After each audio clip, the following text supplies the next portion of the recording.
Mic check 1 2 1 2. Phenomenal tray. This is not sovereign dance right now, yeah? Been Ponder Rose's 93. And you're not with Roger Diamond right Roger now. Diamond. Big up Roger Diamond. Big bad man selector from Brixton. You don't know. You know many people are like, hold on, I thought you were Nigerian. Come on now, you stop Anyway, it wait.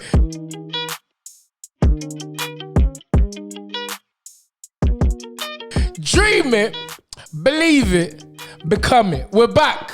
Come on, man. The people thought we was good. Hey, well, you know how much message I was getting? What's happening at Tunde? I know it's at Tunde's fault, Spencer. You got work ethic. Wait. Dream it. No. Anyway, don't play with my work ethic. My work ethic is too serious. Don't worry. No. We got things. I was in Spain, all over the place. You know. Listen, but let me just say, I miss you, bruv. Yeah, bruv, trust me. It's not only that, but usually, like, before the show starts, Tunde has bare food in the house, you know. Nah, it's a new year. You know, Tunde comes serious this year, you know. He's like, no food, bruv. Gotta get the cheekbones back. Come on. I said, no food. I come in there, I'm looking for my snacks. I'm looking at everything, man. Yeah. You know what I mean? You man were taking liberties. Nah, you man were getting food around. I had to say to myself, what is the takeaway? Or what? Yeah, let me tell you. Our producer, Gary Blake, is a little slim guy, you know. I was starting to look at Gary. I said, wait a minute, Gary, you're getting a little bit of a belly on you, you know. Yeah, at my expense. Yeah, exactly. Anyway, no, listen. Let's start this thing properly. Dream it, believe it, become it. Come on, man. It's been a... Hold on. What, you forgot the line already? No, I ain't forgot the line. Come on, Dan, mate. Come on, Dan. We're back. The fight is right. The fight is right. The greatest podcast on the planet. Come on, I got to taste this coffee. This coffee's not up to state. Oh, no, wait. Tunde, wait. How come you're taking a look? Usually we got matching cups, right? See, look at Tunde's bust up cup. Tunde broke the last cup, you know. I know you broke the cup. Even that. Listen, sorry for the unprofessionalism. Usually we have matching cups, but I broke up all the cups in the house. And 7 years good luck for you, for Tunde, and for me. Yeah, 7 years good luck. We don't deal with no bad luck. It's good luck. Come on, man. Big fight this weekend. The fight is right, and the fight has actually been made. Oh, man, it's excellent that's been made. Oh, my goodness. Spence, this is going to be a serious... It's going to be a serious... And you know what? And we got to bring back our old guest. He was like one of the first guys that we interviewed, man. We got to ring Ben Davison. Ben. He's our guy, man. The big man. All right, let's get him on the phone. We don't need to... You know, it's outdated to say if you got him in your phone book, because we know the black book's powerful. It's very, very powerful. Hey, Ben, I've been watching you, bruv. I've been watching you on this BET breakdown and everything else. We've been doing some great work, you know? Yeah. You've been doing some seriously. You've been doing some great work. Shoot it on the game. Yeah, come on, man. And appreciate it. And not only that, how old are you now, Ben? 27. 27. Now, I'm telling you now. 27. You're lying. I know you, man. You, man, ain't 27. That's what you're telling us. you got another 50 years in this game, bro. Imagine that. Yeah. Trust me. I'm telling you this now. You're doing, seriously, you're doing some and you look on the little incremental things and you're pointing them out, and you're also pointing them out and you're making it to people who can comprehend it. Yeah, and that's the thing that, exactly. You're breaking it down so people can comprehend it, they can get it. There's loads of people got knowledge up in this thing or can break down things in fights, but they can't really comprehend it for other people to understand it. And you do that. You got a knack for it. Trust me. No, I appreciate it. Thank you. Enough of the bigging up now. I want to know this now. What tactics do you think Tyson Fury is going to bring to the fight against the bad mama jammer man, Deontay Bronze Bomber Wilder? Do I think he's going to, or that I think he should? Now, both. I think that Tyson being heavy, I think that he's going to look to stop Deontay Wilder. I think that he'll do what he's known to do, box around him, upset Wilder's rhythm, keep him turning, do what he usually does. But I think he'll look to punch through the target a little bit more often than you've previously seen him do. What I think he should do is I think that he should look to smother Wilder at the right opportunities. I think using Wilder's punches and his offense as an entry point to smother Wilder, because once he's close, it takes away a lot of the leverage from Wilder. Plus, Tyson being the bigger man, he can keep Wilder off balance, nudging him off balance, working at short range, nudging him off balance. And when someone's off balance, they're not going to carry the power that they would usually. Don't get me wrong, he's still going to be very heavy-handed, naturally heavy-handed. I believe that he's very, very dense with his shots, so that anything that hits you is going to be heavy-handed. But I think that keeping him off balance would be a great attribute for Tyson to employ, and obviously it's the transition of how to get from long distance to short distance. You can't just walk at Deontay Wilder, because you'll walk into a car crash. But if he can be smart about it when he gets close and using the right entries, it'd be a good tactic for him to employ. In the first fight, what Tyson Fury did, like he came out and he threw like 3 to 4 jabs, and they were sharp, snappy, hurtful jabs. They weren't just ploying to say, I'm going to throw the jab as a fun thing. It was like as he threw out the jab, it was like as it was just about to hit target, then he closed the knuckle. Similar to what Larry Holmes would do. That's what they went bam, bam, bam, like really. Yes. In my mind, I think it's very, very important that he offsets everything Deontay Wilder does, not by just throwing single jabs, because like with Deontay Wilder, as you step to throw a shot, that's when he throws a shot. It's like exactly. he doesn't do nothing like, there's no disrespect to Deontay Wilder. He doesn't do anything that I'm thinking, oh my God, he does anything spectacular. He's very novice-y. But I'd say that his timing, like what you're saying, I'd say that his timing's spectacular. Yeah, he's got excellent timing. Excellent timing, especially like before when he used to throw the right hand, his right arm be arced a little bit. Now it's coming out straight. We saw it in the Brazil fight, and we definitely saw it in the Luis Ortiz fight. And I remember ages ago, Tilly was saying like Deontay Wilder's gonna be trouble for anybody once he learns how to throw that right hand straight. And now he's throwing that right hand straight. That could be problems for anybody. Yeah, I think so. What you picked up on there, Spencer, is key as well, because what Tyson did was when he threw the jab was he boxed around Wilder to make Tyson now, and this is my only worry. If you don't understand Tyson's style, which it takes time, and you have to spend time around. Hold on, Mr. Davison. This is going leading. You can see I've been very mute while you and Spencer have been breaking down your tactical assessment of the fight.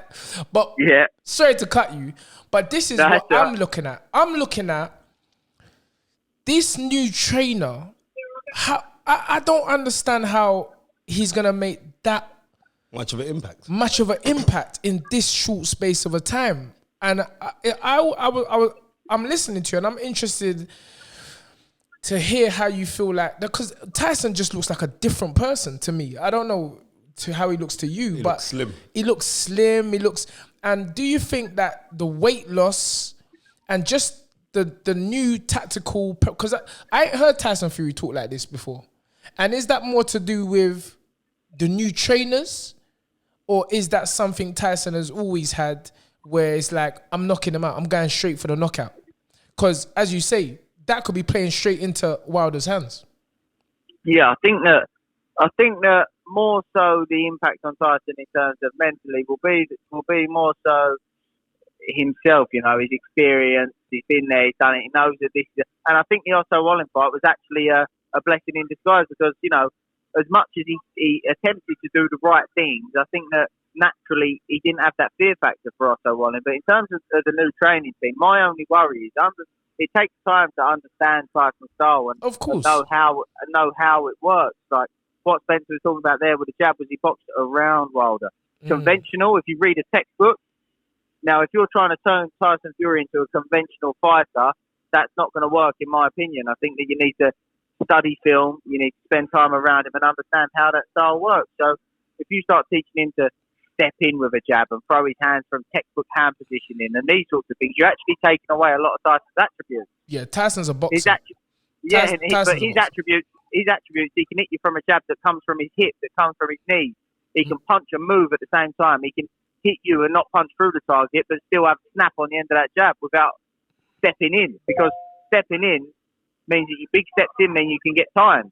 So you have to be careful of that. So it takes time to understand Tyson's style. And I saw Tyson say something this week where he said, "Look, there can't be that many changes made to me. I know what I'm doing. I go in there and I do what I do. I'm going to box." But basically, Sam, when the time's right, he's gonna plant his feet and punch through the target, which at the right times, and it's important to know when the right times are. If you studied and know Deontay Wilder, could be a good tactic to employ. But like I say, timing of when to will be key.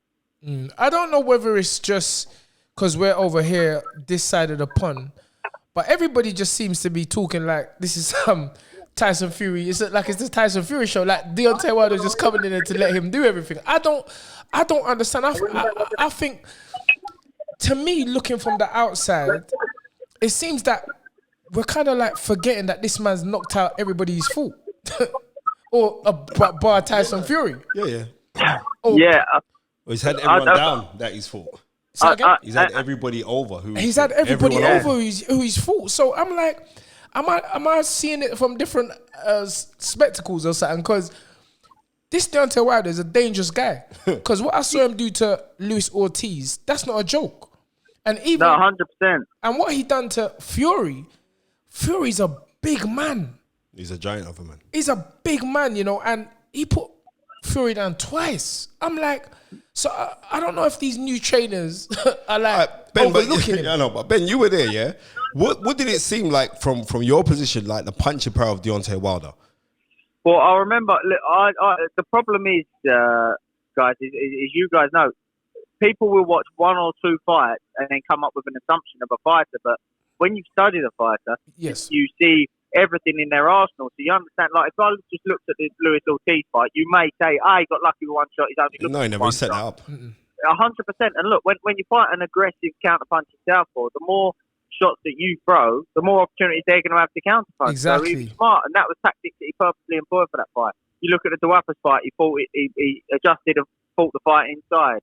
When you look at, the Tyson fight, to be told going into the 12th round that you've got to find a certain shot and to find it, that's a special fighter. So, to underestimate him would be very, very stupid. Yes.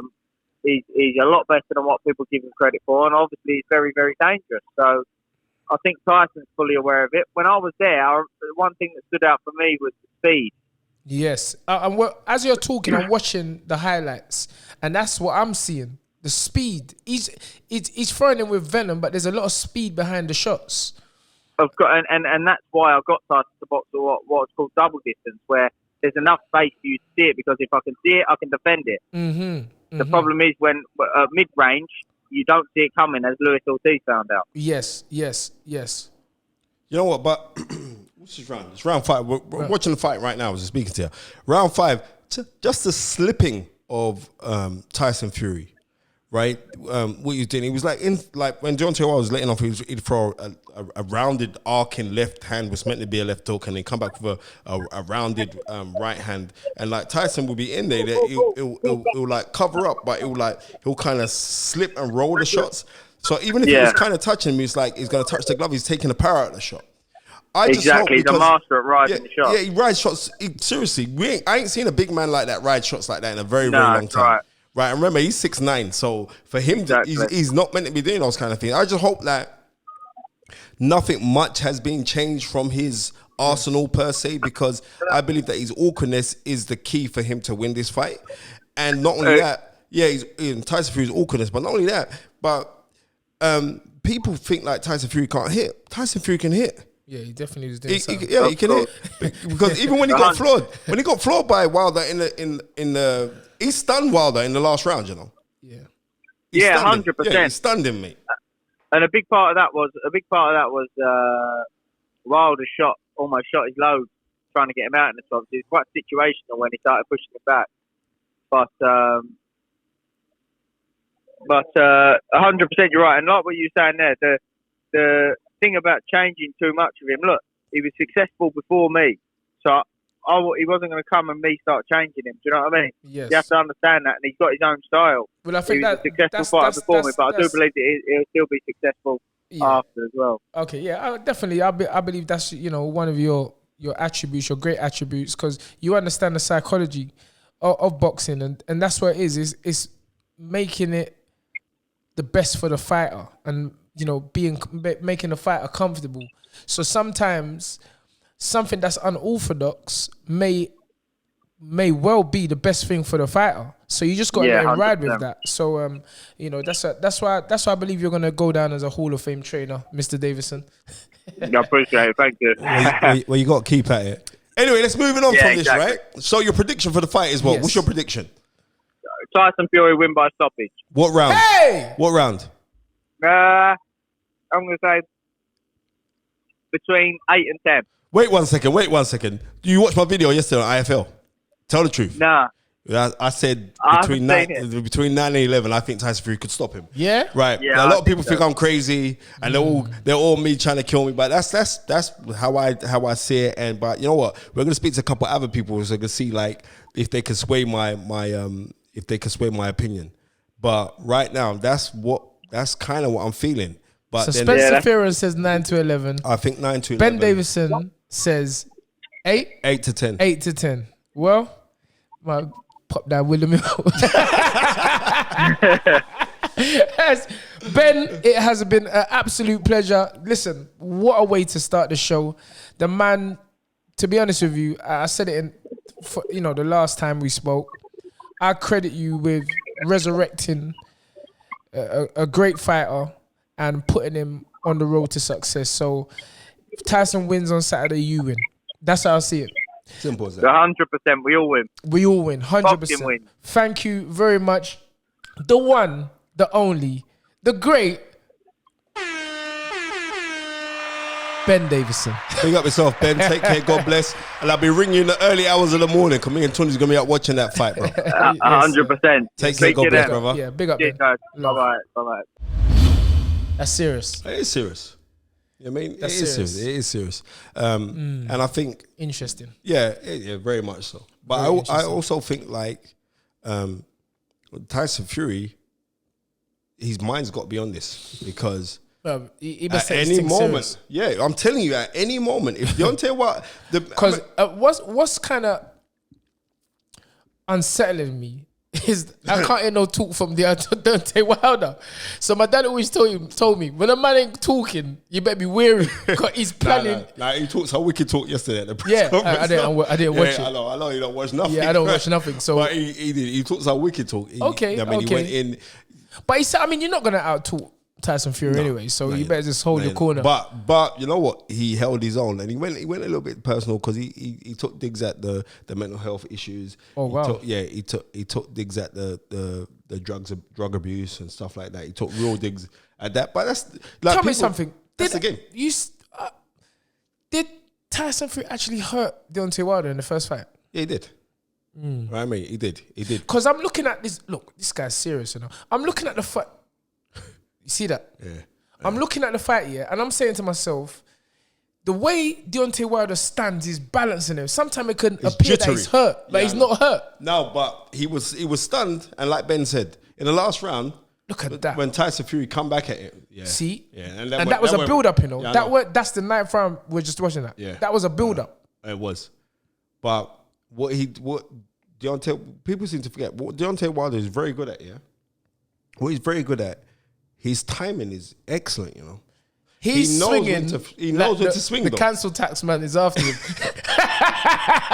Bro, he's swinging like he's ducking his rent. Right. But seriously. He's looking to knock you out. And this is one thing. This one thing that I've got to say. Like on Tyson Fury, I'll tell you the fight. Look at that. Look back, right? When Tyson Fury, who did he fight? He fought a guy and he got floored by the guy. Yeah, I mean, that was an early fight. Yeah, I remember that. I remember Steve Cunningham dropped him as well. And then he got back up. Yeah, but that was a proper drop down and he got back up. And I think it was that Billy Malaloni or whatever his name is. Right? And I think Eubank Jr. had his pro debut on that show. Okay. Right? And Tyson Fury got dropped in that fight. Or was it the Fury fight? I can't remember. It's one of them fights where Tyson Fury gets dropped. He goes back to the changing room and he's got his crowd around him, and like Tyson Fury was like, "Oh, that's it. I'm done with boxing." I remember this vividly, right? I'm done with boxing. I mean, I can't take a shot. He was talking this, right? Wow. Right? He was talking this. And Eubank Senior goes in the changing room. And Eubank Senior says to him, what do you mean? What do you mean? He goes like, yeah, I'm done with boxing. He goes, what happened? He goes, I got floored in the fight. And he goes, yes, and what happened after you got floored? He said, I got up. And Eubank Senior said to him, yes, and now you're a man. Serious. It's not you getting knocked down. That ain't the problem. Yes. Are you going to get up? And what I see with Tyson Fury, as much as he's got this like, do you mean, I don't want it no more and this, like that. Or many times when he said, I'm going to retire from boxing and this and everything else, what the man has shown me to the fact that he has come back from mental health issues. He's come back from being like 30 odd stone to get down to fighting weight. Yes. Those things to me make you a winner. Period. Yes. Right? Remember how ostracized But is it going to make you win on the night? I believe, this is what I'm trying to say to you. I believe. He's talking the talk, but Right. I'm saying, is that going to make you win on the night? I'm just being honest. all right, and I'm saying, I believe, this is what I believe. I believe Deontay Wilder is very, very underrated at being awkwardly, deceptively powerful. He's underrated because we're just saying, it's his power, it's his power. It isn't, because he knows when to swing. He got a bronze medal in the Olympics. Right, they don't hand them out. So right, you get what I'm trying to say? They don't hand those out. He must be doing something. Right, he must be doing something right. And at that time, he was relatively a novice going into boxing. He just walked into the gym. And then like, I want to just say something. Go on. Deontay LeSean, you know, you had to the Quayshawn in there. Deontay LeSean Wilder is 42 wins and 41 knockouts. It's nasty, isn't it? Now, I don't care if you're fighting grannies each week, right?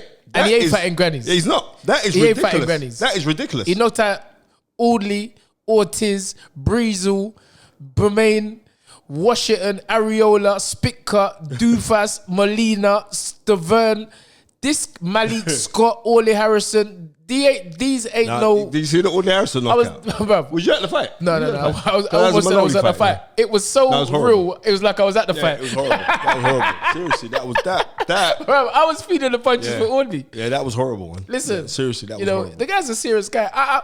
I'm very excited, and that was great to get an insight from Ben Davison. But how do you think Deontay Wilder will win the fight, though? What would he have to do? It's KO. But how though? He's got to earn that KO because Tyson Fury ain't going to give it to you. It's not a matter of that. He's dropped him twice. My opinion is mentally, he knows he can get him out there. Tyson Fury's style, I'm just saying it. Listen, people might hate me for it, but I'm just going to talk the talk. Tyson Fury's a style you can't work out on the fight night. You just can't work it out. You understand what I'm saying? Because it's so unique to Tyson Fury that by the time people even start getting accustomed to the style, Tyson Fury's getting his shower and going back home. Like, he's done. You can't work him out. But the fact that Wilder has now felt or been in the presence of the Fury, he knows what to expect. And I feel that he may this time have more confidence, if that's possible, in his punch, in actually landing. You know, and I don't know if I'm correct, but I think he was carrying a few injuries going into the first fight. Deontay Wilder? Yeah, I don't know if that's true.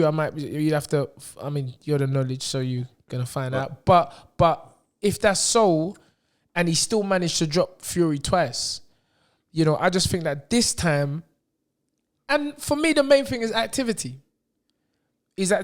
While Tyson was doing WWE. No, but he still had 2 fights in between that time, though. Did he? Tyson after 2 fights. Yes. So we can't.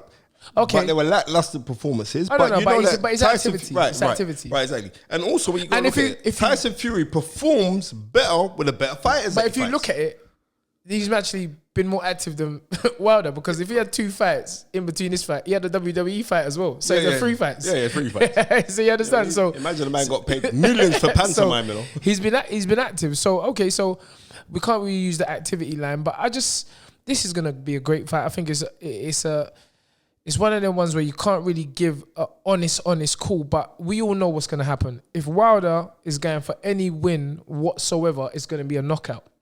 Where Tyson Fury, admittedly has two ways of winning. He can box, stay concentrated, or he can do as he says he's going to do, which is just go for the KO. You know what? When Tyson Fury's talking like he's going to KO Wilder early, right? Has there been any evidence of this happening? No, never. No. Okay. Right. But what I can see, I could see a bludgeoning combination coming from Tyson Fury. But I could also see Deontay Wilder knocking him out. I'm not going to lie to you. I don't actually think Tyson Fury's footwork could be better than this fight here, to be honest with you. You know what?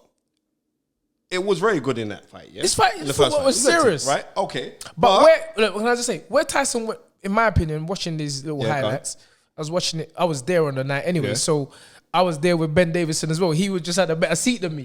but what I found is what Tyson was better on the outside. When he started to try and dip inside and that's when he was in danger.